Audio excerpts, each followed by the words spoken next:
Hey everybody, this is Jason. Welcome to Liberty Live. Today we're going to be talking about the golden bowls.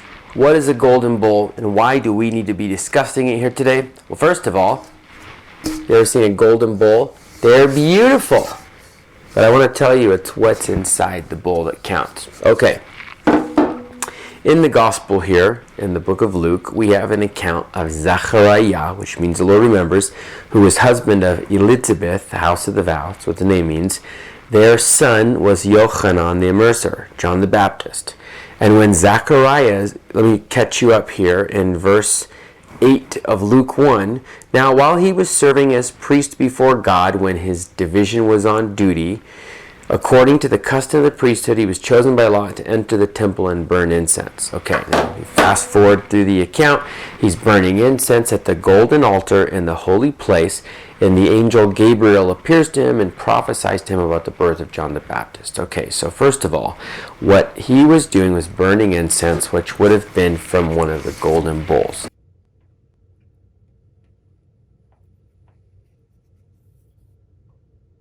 Now, we do not find these the first time in Luke. We find them in a detailed account in the book of Exodus, but I want to draw your attention to this account in 2 Kings. In 2 Kings 25, 14 to 15, it says, this is an account of when Nebuchadnezzar and Nebuzaradan took away the treasures of the temple.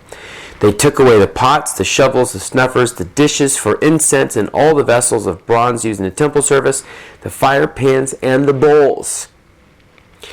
What was made out of gold, all the captain and the guard took away as gold, and what was silver as silver. So first of all, these bowls were made out of pure gold. They were so very expensive and very holy, and also antimicrobial and very pure, clean, and valuable. It's something that would not taint the incense in any way, shape, or form, and was not so porous that the incense would also leave a residue or resin inside the bowl.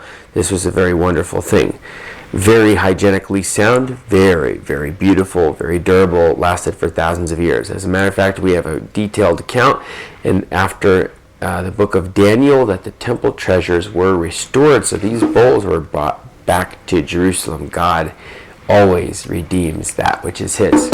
Okay, in Revelation 5:8, this is where I want to take you to. In Revelation 5:8, it says, and when he had taken the scroll, the 4 living creatures and the 24 elders fell down before the Lamb, each having a harp and a golden bowl full of incense, which are the prayers of the saints.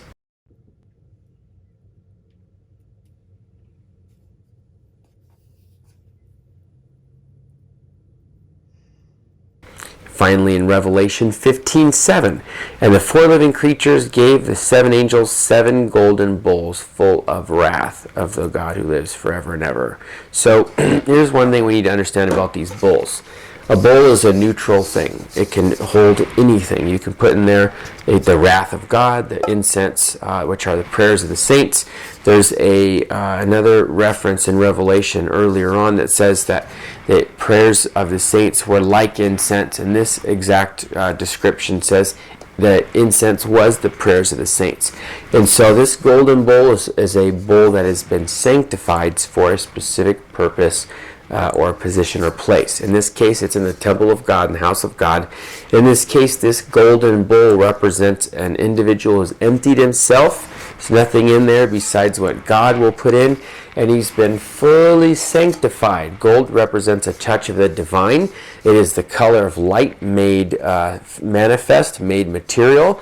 And it also is, an interesting thing about gold is at the nanoparticle level, that's antimicrobial.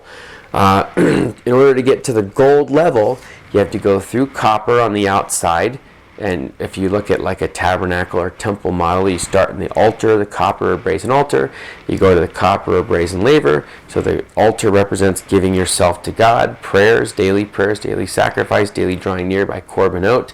Then you go to the laver, which represents baptism, washing of the hands, washing of the soul, washing of the heart. Then you go into the 5 golden pillars with the silver sockets in the bottom, representing a walk of humility. Remember where you came from, that you've been redeemed. And then you go into the holy place, which has the golden menorah, the golden incense altar, and the golden table of showbread, which is where you're going to start finding these golden plates, tongs, vessels poles, and specifically these golden bowls.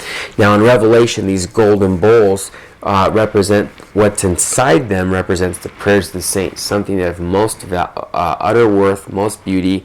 It's made out of different components. We all have different prayers. When we come together, it makes such a sweet smell and aroma to the Lord, the smell of obedience, the smell of the cry of mercy, the smell of the cry of meekness, lowliness, contrition, all the things which God is attracted to.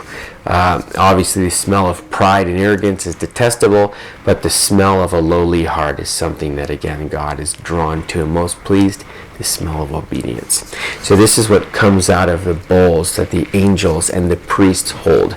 And this bowl, again, is something that anything can be put inside of a bowl. But remember that in these golden bowls, it also represents someone who's emptied themselves, that they can only be filled with the things of the Lord. Paul said, I'm poured out like a drink offering, which is another vessel that's on one of the golden tables of showbread. It's a vessel it's called a flagon, and it pours out water or wine on the altar. And that's what Paul says. I emptied myself in such a way that God could pour in and God could pour out. I am myself, I'm an empty vessel. The other thing is that there's a scripture that says there's vessels in a great house. Some are made of clay, wood, silver, and gold. Those who have come to the Lord have cleansed themselves of every defilement of the flesh and made themselves ready for the use of the master, fit for every good work. And so the admonition for a golden bowl is be a golden bowl for the Lord. Be useful to the ministry. Be useful to your congregation. Empty yourself of your pride, your agenda, your will, and let the will of God be done through you so that you can hold the most fragrant, perfect, beautiful, powerful prayers. Something that is found on earth when angels appear. Something that's found in heaven where angels appear. So your life can be on earth as is in heaven.